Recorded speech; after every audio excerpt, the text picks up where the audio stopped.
The afternoon sun turned the schoolhouse windows to gold, and Mary Cameron stood in that light like she was facing down a storm. Thomas Brennan held his hat against his chest, his Eastern suit too fine for the dusty floorboards and children's slates scattered across simple wooden desks. "Miss Cameron," he said, and his voice carried the careful formality of a man who'd rehearsed this moment. "I'm asking you to become my wife." Mary's hands stilled on the chalkboard she'd been cleaning. She turned to face him fully, her spine straight as the lodgepole pines outside. "Mr. Brennan, I appreciate the honor you've shown me, but my answer is no." The silence stretched between them like a taut wire. Thomas's face flushed, confusion replacing the confidence he'd worn when he entered. "I don't understand," he managed. "I can provide everything you and your son need. Security, comfort, a proper home." "I will not be any man's purchased comfort," Mary said, her voice quiet but steady as bedrock.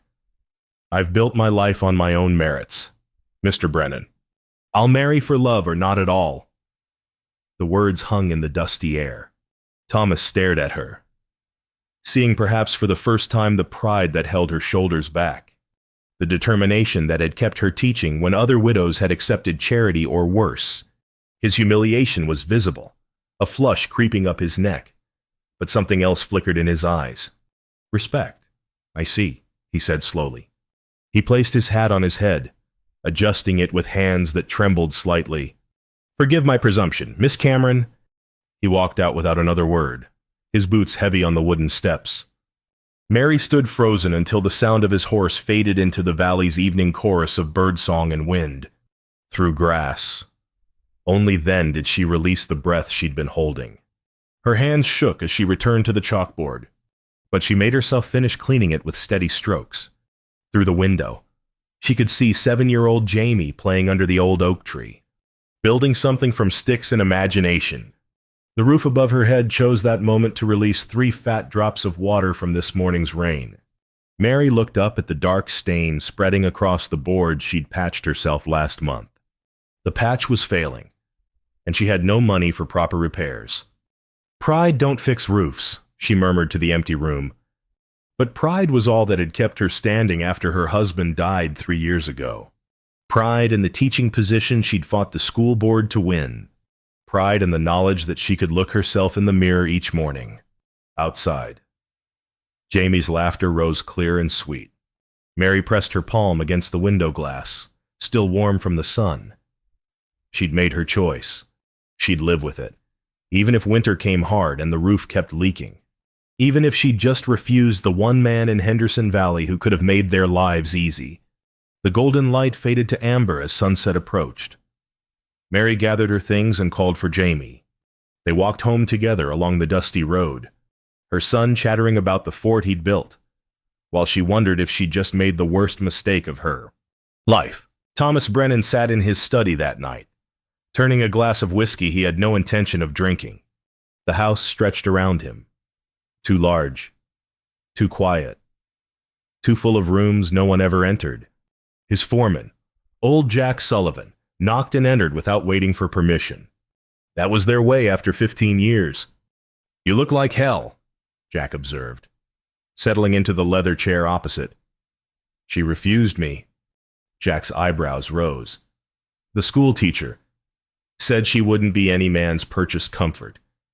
Thomas set down the glass with more force than necessary.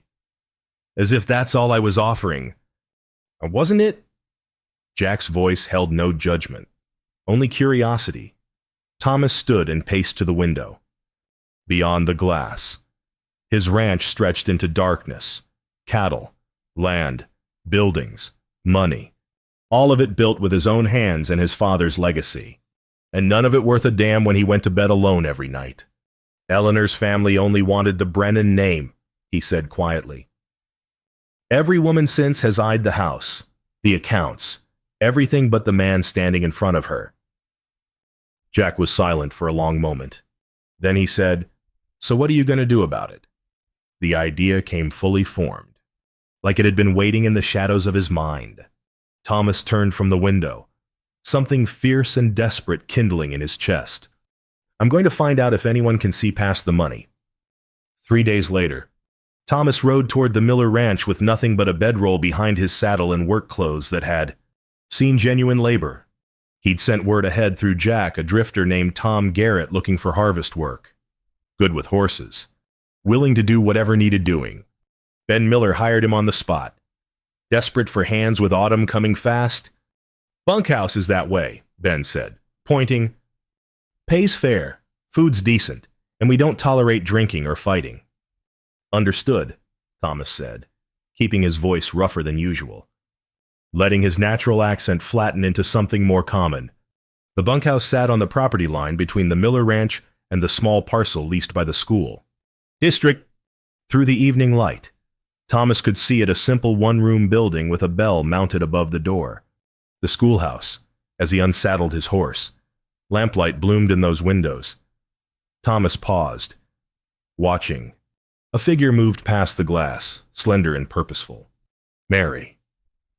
Preparing tomorrow's lessons while her son likely waited outside or helped with small tasks. The scene twisted something in his chest.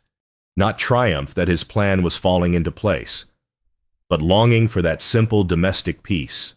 A woman who cared about teaching children. A home built on purpose rather than possessions. You coming? One of the other hands called. Thomas shouldered his bedroll. Yeah, I'm coming. That night, he lay in an unfamiliar bunk and listened to the sounds of men sleeping around him. Through the window, he could just see the edge of the schoolhouse roof. Tomorrow, he'd meet her again. Not as Thomas Brennan with his money and his pride, just as Tom.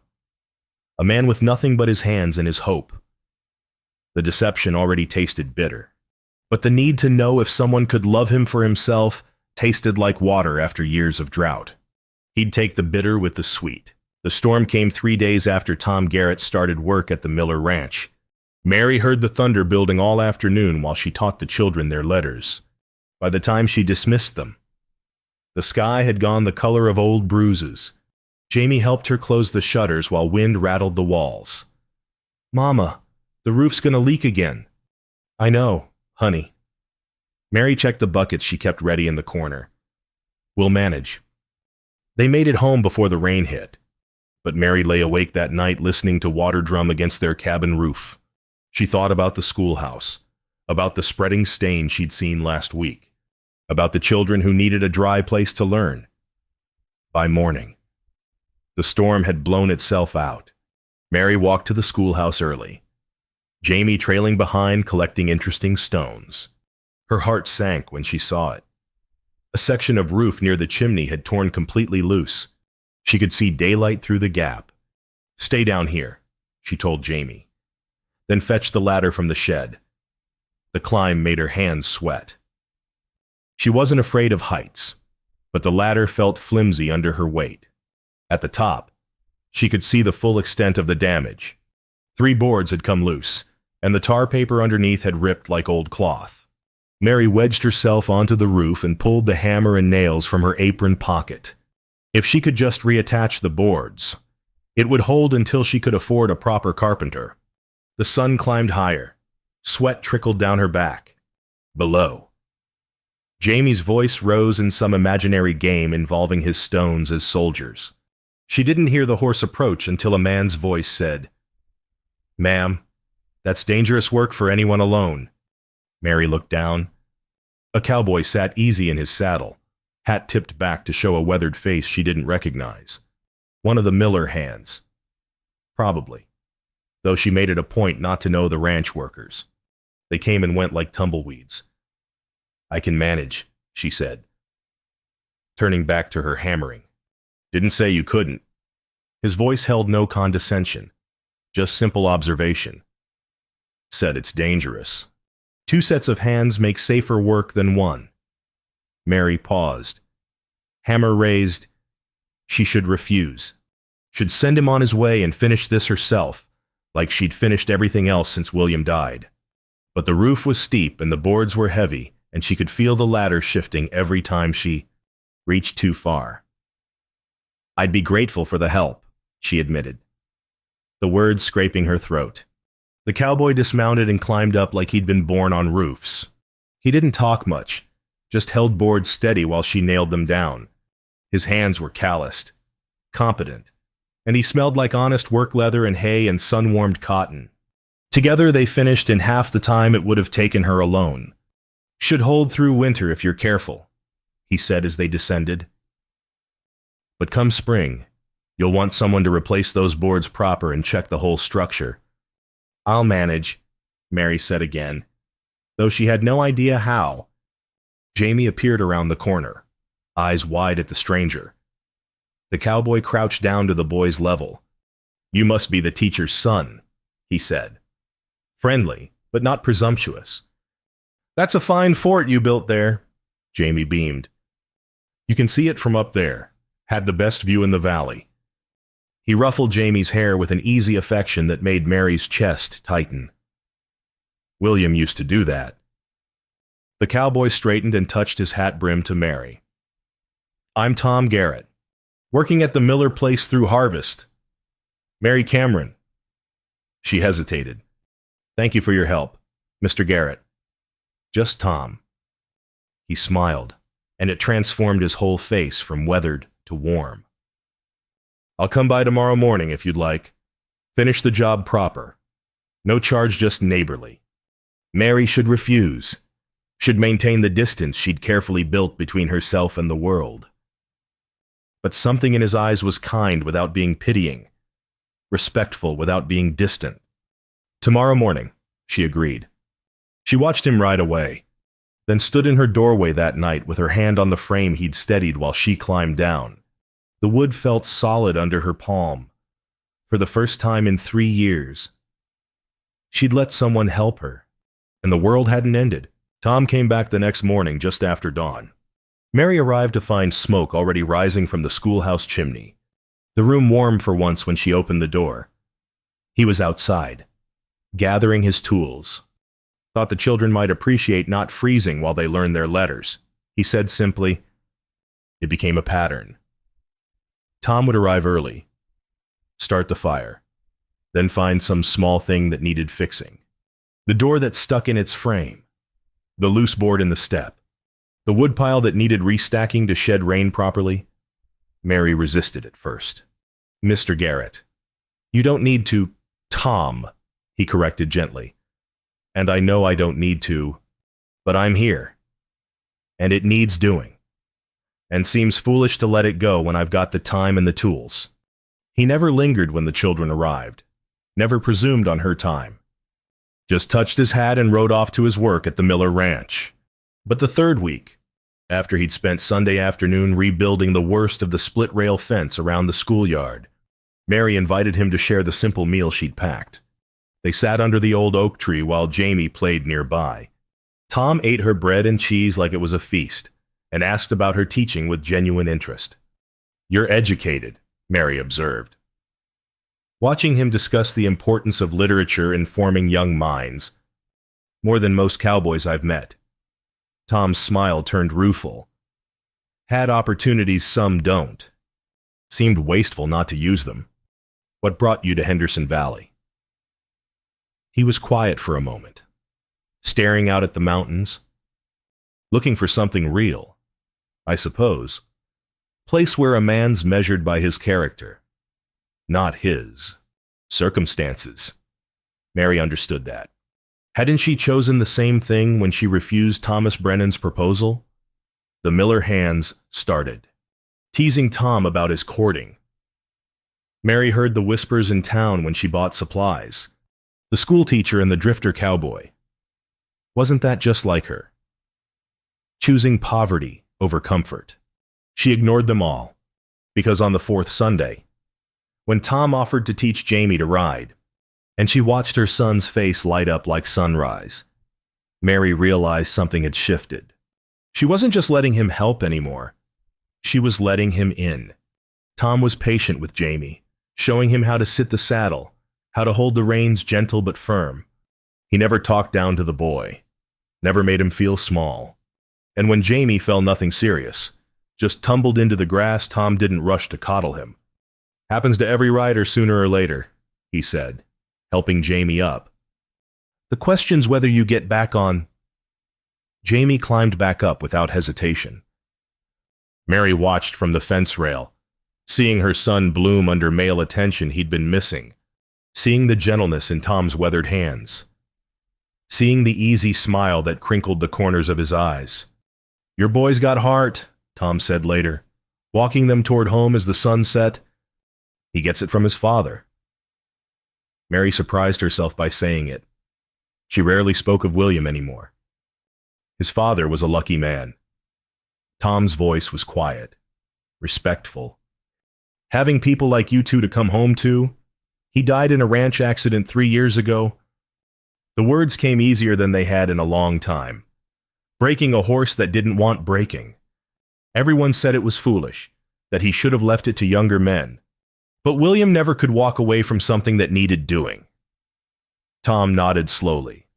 "Sounds like he had courage and purpose. Those are good things for a son to inherit." They'd reached her cabin. Jamie ran ahead to wash up for supper. Mary stood on her porch, the evening air cool against her skin. "Thank you," she said, "for today, for all of it. It's my pleasure, Mary." The way he said her name made her heart do something complicated. "Your boy's special, and you're raising him right." After he left, Mary stood watching the stars emerge. Her walls were crumbling, and she wasn't sure if that terrified or exhilarated her. Maybe both. October arrived painted in gold and crimson. The valley transformed into something almost too beautiful to bear. Mary found herself looking forward to Sundays with an anticipation that felt both wonderful and dangerous. Tom would arrive after church, and they'd ride out to a meadow where Jamie could practice while staying in sight. Then they'd spread a blanket under the oak tree and share whatever food they'd brought. Tom always contributed fresh bread from the ranch cook, apples from the Miller orchard, once even a jar of honey that made Jamie's eyes go wide. "You don't have to bring so much," Mary protested. "Can't eat my share at the bunkhouse anyway," Tom said easily. "Better it goes to folks who appreciate it." But Mary noticed his clothes, mended but clean, his boots, worn but well cared for. Everything about Tom spoke of a man living on cowboy wages, yet he never seemed to begrudge the sharing. Their conversations deepened beyond pleasantries.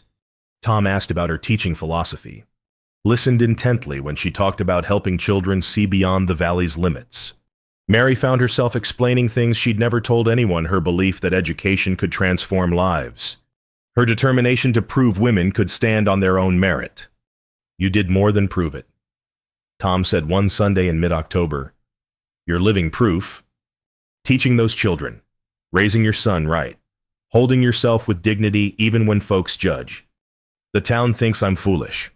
Mary picked at the grass between her fingers. "They say I should have married Thomas Brennan when I had the chance."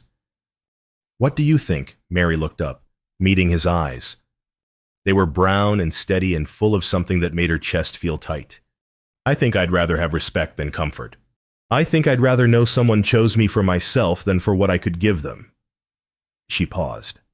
"I think love should be about seeing someone truly." "Then you're the wisest woman I've ever met." Tom's voice had gone rough. "Because you're right. Love that's based on anything but seeing each other clear. That's not love. That's just trading." The moment stretched between them. Jamie's laughter drifted from where he was attempting to make his mare trot. Tom shared his own stories, carefully edited, about growing up and watching people change when money entered the picture, about the loneliness of being valued for the wrong things. Mary thought he was talking about observations, people he'd watched. She didn't realize he was talking about himself. The almost kiss happened on the third Sunday in October. They were walking back to Mary's cabin, Jamie running ahead with a stick he was using as a sword. The sunset painted everything amber and rose. Tom caught her hand, gentle, asking permission without words. Mary stopped walking, her heart hammered against her ribs. He stepped closer, his other hand coming up to cup her cheek. His thumb brushed across her cheekbone with devastating tenderness. "Mary," he said. Just her name, but it held everything.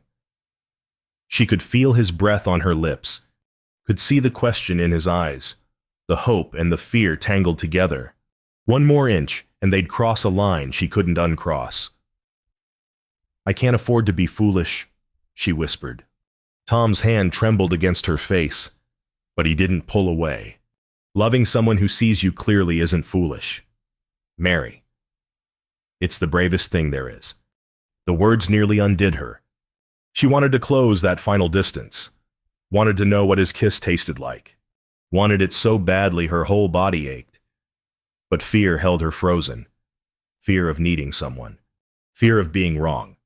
Fear of losing herself in another person just when she'd finally found who she was alone. Tom seemed to understand. He let his hand fall away, though his eyes stayed on hers. "I'll wait," he said quietly. "However long you need." That night, Mary lay in bed with her hand pressed to her lips, imagining what she'd almost allowed. Her body hummed with want and terror in equal measure. For the first time in 3 years, she let herself feel joy instead of just survival. And that was the most terrifying thing of all. The first frost came early that year. Mary woke to find her windows etched with ice, her breath misting in the cabin's cold air. Winter was coming, and she wasn't ready. The town social that Saturday night was meant to raise money for the church roof.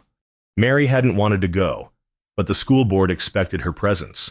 She wore her best dress, the dark blue one she'd been married in, altered and re-altered until it fit her thinner frame. Thomas Brennan was there. She saw him across the room, surrounded by the usual flock of unmarried women and their ambitious mothers. He looked exactly as he had 2 months ago, wealthy, handsome, polished. When their eyes met, he nodded politely. Mary felt nothing but relief that she'd refused him. But later, collecting punch for herself and trying to avoid Mrs. Henderson's pointed questions about her future, she overheard the talk. Poor Mary Cameron, choosing that drifter cowboy over Thomas Brennan himself. She'll regret it come winter. Pride don't keep you warm. Mark my words, that Tom Garrett will move on soon as the snow flies. Then where will she be? The words burrowed under her skin like splinters. Mary escaped to the porch, breathing the cold air and trying to still her racing heart. Was she being foolish? Tom was a good man. But what could he offer beyond his company? No home. No security. Just a cowboy's wages and kind words? She thought of Jamie's illness last week, just a fever. Nothing serious, but it had terrified her. She'd had no money for the doctor until Tom appeared with Doc Wilson in tow, paying the man quietly before Mary could protest. Tom had sat up all night in the chair beside Jamie's bed, keeping watch while Mary dozed fitfully. His presence had been a comfort beyond measure, but it had also shown her how much she'd come to need him. And need felt like weakness. The near discovery happened on Monday. Mary was teaching when a stranger rode up to the Miller ranch. She could see it from the schoolhouse window. A well-dressed man on an expensive horse, clearly someone from Thomas Brennan's world.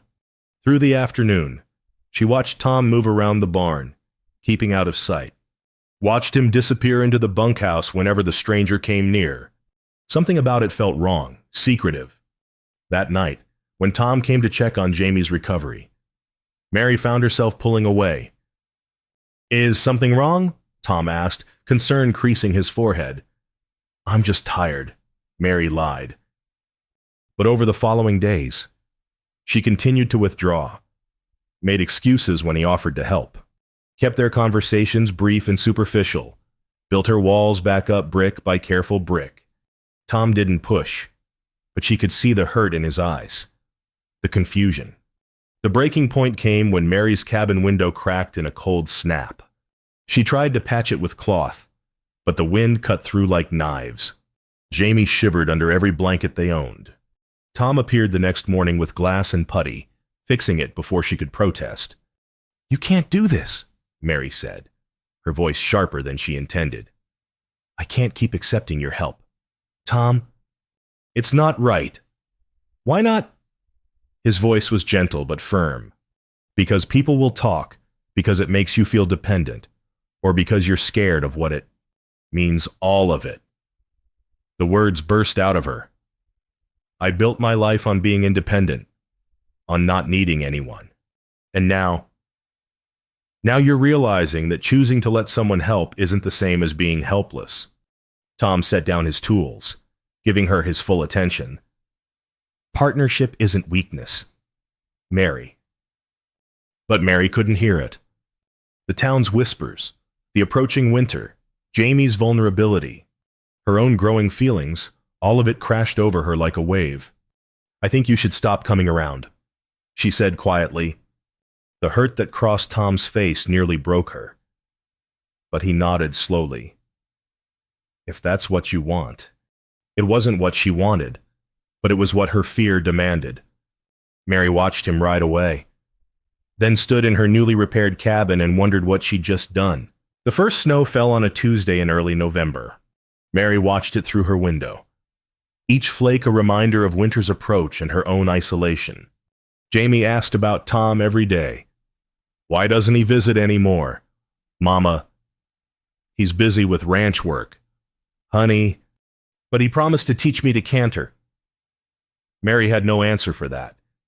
She'd driven Tom away with her fear, and now Jamie paid the price along with her. The cabin felt colder than ever, even with the fire burning. Mary counted her money every night, calculating how long it would last. The wood she'd need. The food. Jamie's growing feet that would need new boots soon.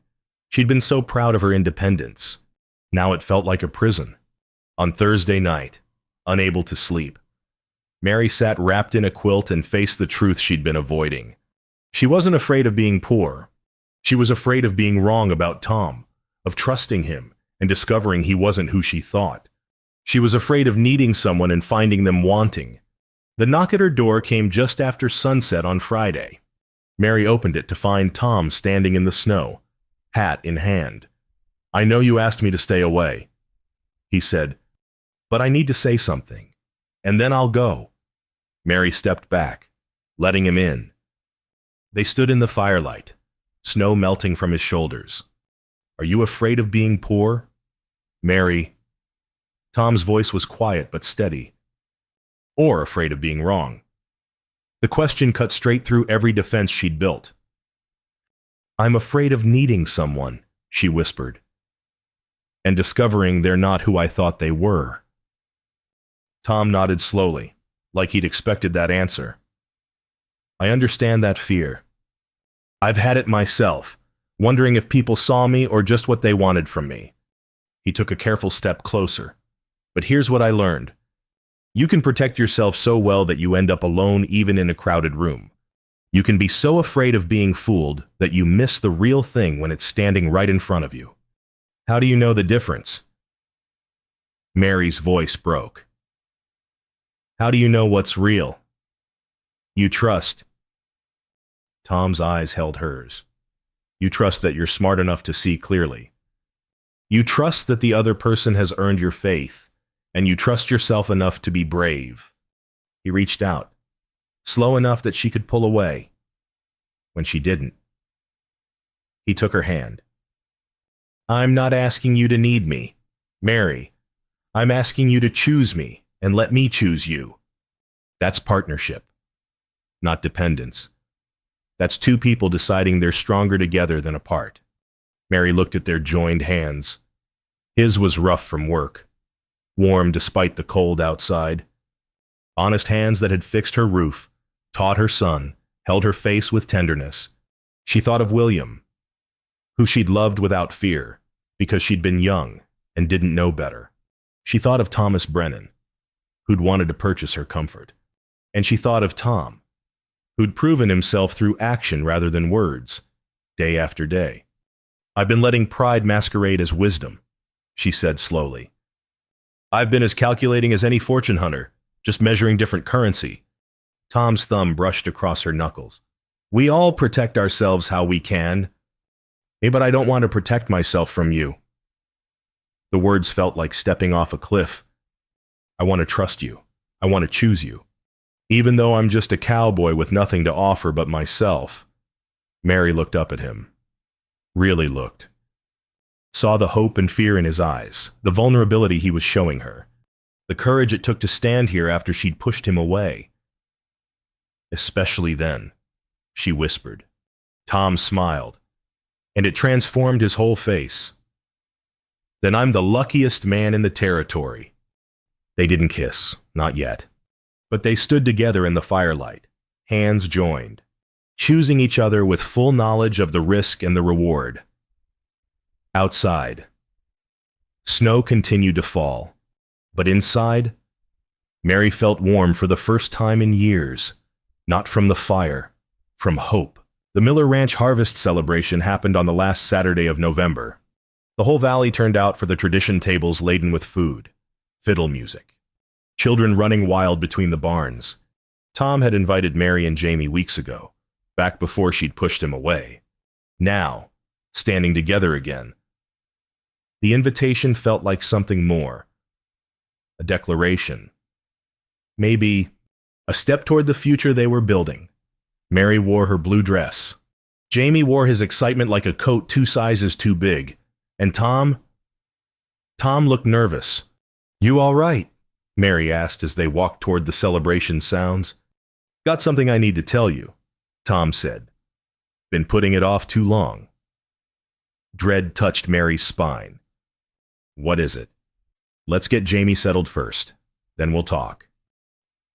The celebration was everything promised: warm food, friendly faces, music that made feet tap involuntarily. Jamie ran off with the other children almost immediately. Mary found herself pulled into conversations with other mothers, women who'd watched her struggle and now watched her bloom with cautious approval. But she kept one eye on Tom, seeing the tension in his shoulders. As sunset approached, he touched her elbow gently. Walk with me. They headed toward the old oak tree at the property line, their tree now, where they'd shared so many Sunday afternoons. The celebration sounds faded behind them. Tom stopped in the tree's shadow. The autumn light painted everything gold and amber, beautiful and fragile. Mary, I haven't been honest with you. Her heart stopped. What do you mean? Tom pulled off his work gloves slowly. His hands were calloused from months of ranch labor. But now Mary saw something else. A ring he'd worn on a chain around his neck, hidden under his shirt. He slipped it on his finger. A heavy gold signet ring bearing a family crest she recognized. The Brennan crest. My name is Tom Garrett, he said quietly.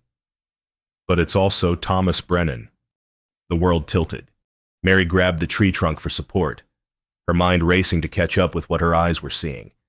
I don't understand. When you refused my proposal, you were right. I was offering to purchase your comfort, not offering you partnership. Tom's voice was steady despite the pain in his eyes. Everyone in my life has wanted my money, my name, my position, never just me. So I needed to know if anyone could see past all that. Mary's breath came short and sharp. You lied to me. Yes. You pretended to be someone else. You deceived me for months. Her voice was rising, anger and hurt burning through shock. You let me fall in love with a person who doesn't exist. He does exist, Tom said urgently. Everything I showed you was real, Mary. The man who fixed your roof, who taught Jamie to ride, who sat up all night when he was sick, that's me. That's who I am under all the money and the name. You're Thomas Brennan. Mary felt sick. The millionaire I refused because I wouldn't be purchased. And now God. The whole valley must be laughing. Poor foolish Mary, falling for the rich man's game. No one knows but you. Tom took a step toward her. She stepped back. And it wasn't a game, Mary. It started as a test. Yes. But it became real so fast I couldn't see straight. I fell in love with you. With your strength and your pride and your fierce, beautiful heart, while lying to me every single day. Tears burned Mary's eyes, but she refused to let them fall.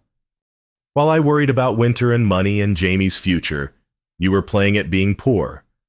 This was all what entertainment for a bored rich man. It was survival for a lonely one. Tom's voice broke.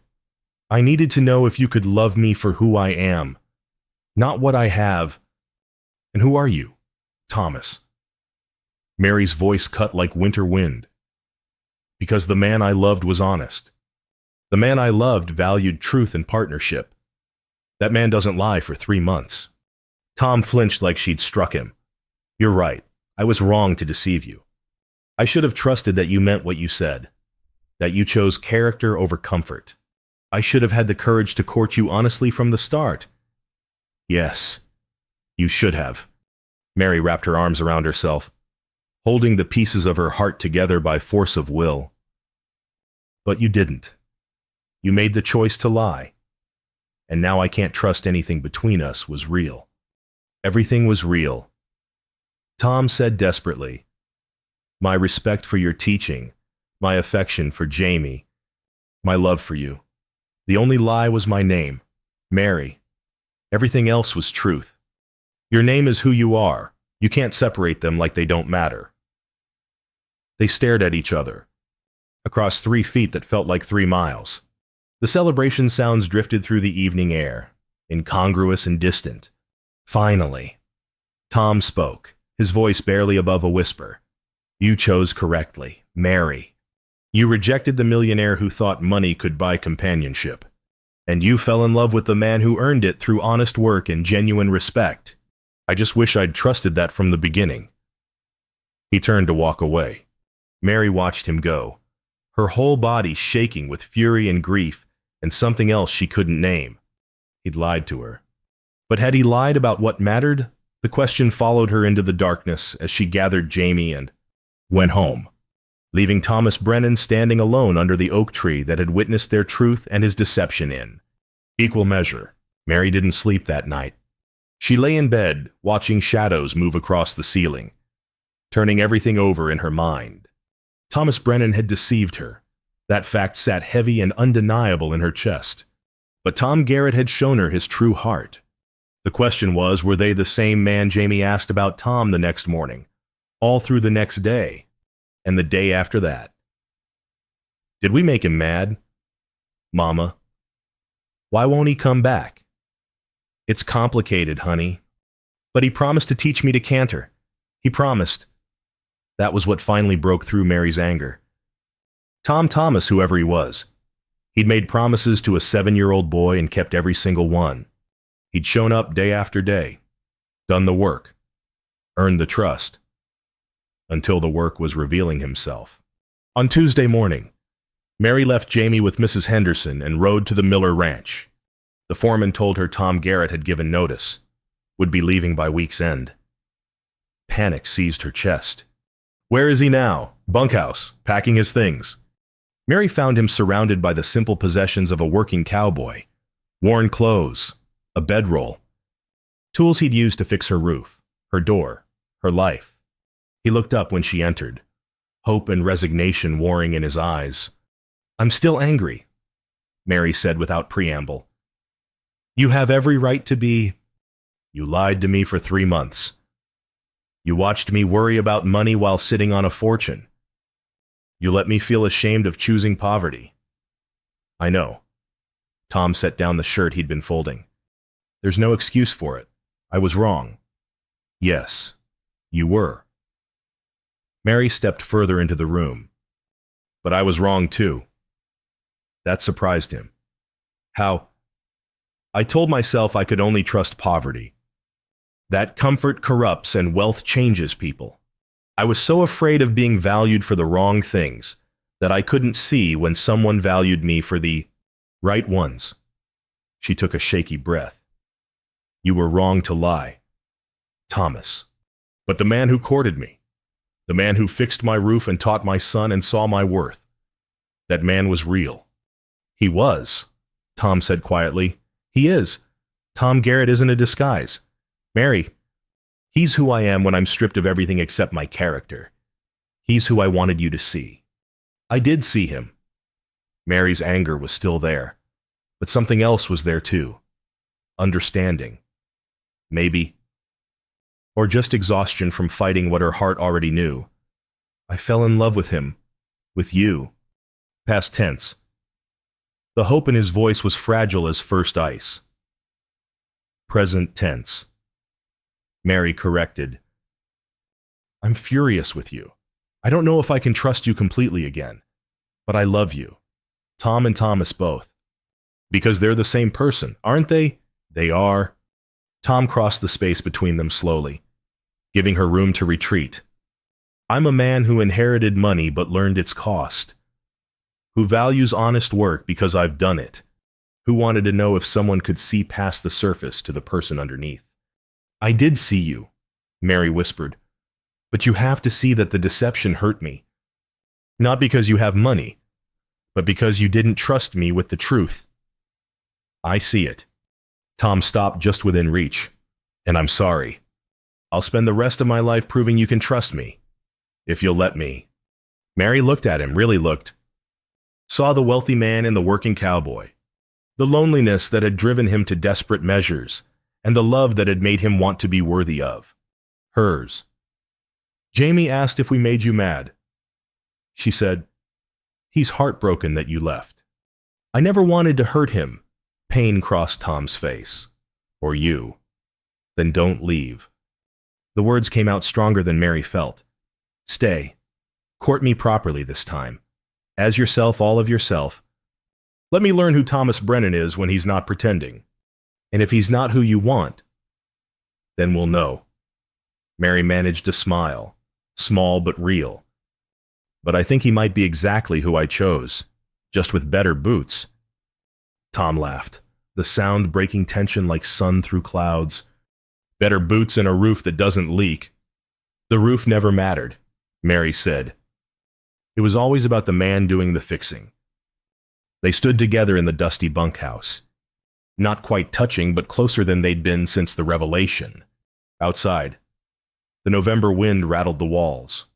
Inside, something new was being built. Not based on deception or partial truths, but on full knowledge and conscious choice. I love you, Mary Cameron. Tom said, the proud schoolteacher who chose integrity over comfort, the fierce mother who'd climb on roofs alone rather than compromise her principles, the brave woman who's giving me a chance I don't deserve. I love you too, Mary answered. Tom Garrett, who taught my son to ride. Thomas Brennan, who needs to learn that honesty is the only foundation worth building on. Whoever you are when you're both those people at once. They still didn't kiss. Not yet. But Tom took her hand, and Mary let him, and that felt like promise enough. 3 weeks later. Mary stood in her schoolhouse on a December afternoon, watching Thomas Brennan arrive in his fine carriage instead of on horseback, watching him step down and walk toward her door with flowers he'd probably paid too much for, watching him court her the way he should have from the start, openly, honestly, as himself. The town was scandalized and delighted in equal measure. Thomas Brennan courting the schoolteacher who'd refused him. Mary Cameron accepting the attentions of the millionaire she'd once scorned. But Mary knew the truth. She hadn't changed her mind about Thomas Brennan the millionaire. She'd chosen Tom Garrett, the man who happened to also be wealthy, educated, lonely, flawed, and brave enough to admit when he was wrong. Jamie thrived with Thomas's attention, learning not just to ride, but to read people's character beneath their circumstances, learning that wealth didn't define worth any more than poverty did. And Mary learned that accepting partnership didn't diminish her independence, that letting someone help didn't make her weak. That love required courage to be vulnerable, but that vulnerability with the right person was the strongest thing in the world. On Christmas Eve, Thomas came to dinner at Mary's small cabin.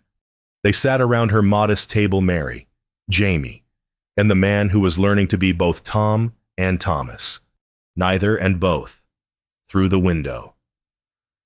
Mary could see the oak tree's bare branches against the winter sky, but if you looked close, you could see the buds already forming, waiting for spring. Tell me again how you knew, Jamie asked Thomas, his favorite bedtime story lately. When you and Mama first met, Thomas looked at Mary across the table, his eyes warm with love and hard-won trust. Your mama taught me that real love isn't about what you can give someone, he said. It's about who you are when you've got nothing but yourself to offer. She chose me when I was just a cowboy with calloused hands and an honest heart. That's how I knew she was the one. Mary reached across the table and took his hand.